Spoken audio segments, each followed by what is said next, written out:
Selamat datang di Heritage Rewind, tempat kita menggali peristiwa bersejarah, memahami maknanya, dan mengambil hikmah dari setiap kisah. Siap berpetualang ke masa lalu? Ayo kita mulai. Jangan lupa like, share, dan subscribe agar tidak ketinggalan kisah-kisah menarik berikutnya. Selamat menonton. Assalamualaikum warahmatullahi wabarakatuh, sahabat Rewind. Pernahkah kalian mendengar kisah tentang seorang kesatria salib dari Inggris yang akhirnya justru memeluk Islam? Seorang satria gagah bertarung dalam perang salib, ngangkat pedang demi salib di dada.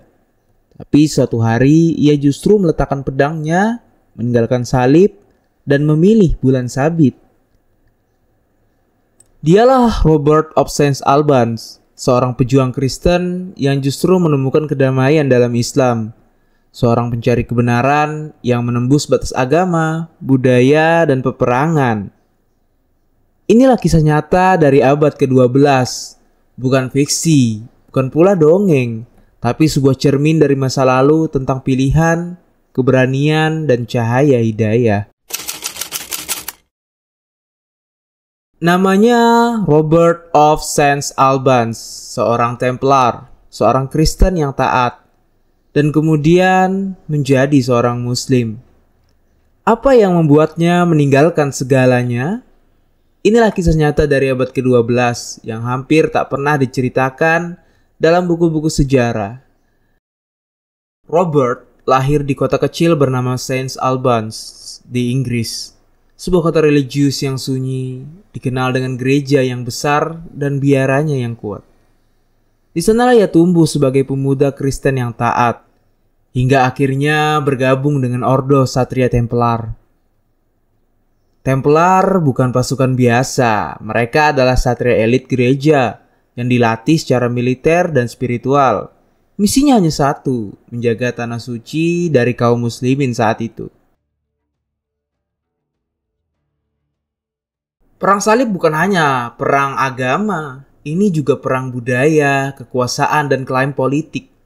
Bagi Robert, awalnya ini soal pengabdian, tapi ketika sampai di tanah suci yang ia maksud, ia justru menemukan banyak pertanyaan.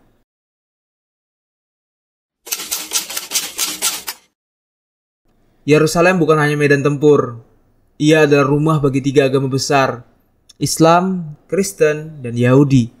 Dan meski datang sebagai penjajah, Robert mulai melihat sesuatu yang berbeda. Ia menyaksikan umat Islam beribadah 5 waktu. Ia melihat keadilan dalam sistem zakat. Ia mendengar kisah Nabi Muhammad dan para sahabat. Lalu ia tertarik. Konon, di sela pertempuran, ia sering berdiskusi dengan para ulama. Ia membaca Al-Quran, belajar bahasa Arab, bahkan belajar fikih dasar.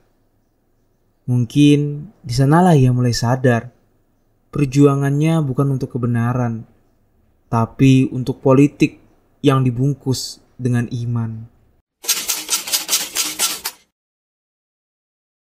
Robert akhirnya memutuskan meninggalkan Ordo Templar. Keputusan ini bukan hanya kontroversial, tapi juga berbahaya bagi dirinya. Ia dicap sebagai pengkhianat, bisa dihukum mati jika tertangkap. Tapi dengan tekad penuh, ia bersyahadat dan memeluk Islam.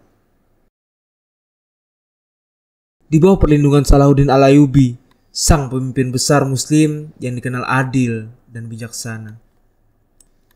Tak hanya masuk Islam, Robert juga bergabung dengan pasukan Muslim. Ia bahkan memimpin pasukan dalam pengepungan Yerusalem di tahun 1187.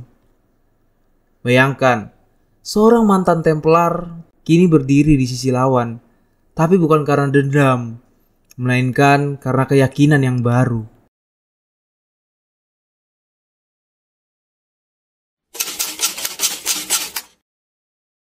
Di bawah komando Salahuddin, Robert tidak hanya berperang, ia membantu menjaga kehidupan warga Kristen Yerusalem setelah kota itu ditaklukkan. Tidak ada pembantaian seperti yang dilakukan tentara salib sebelumnya. Salahuddin dan Robert memberikan perlindungan kepada warga Kristen. Disinilah nilai-nilai Islam yang Robert pelajari benar-benar terasa nyata. Islam bukan hanya soal doktrin, tapi soal akhlak dan keadilan. Dunia mungkin melihatnya sebagai pengkhianat, Orang-orang barat, orang-orang Kristen mencap dia sebagai seorang pengkhianat. Tapi sejarah, jika ditulis dengan jujur, harus melihatnya sebagai pencari kebenaran.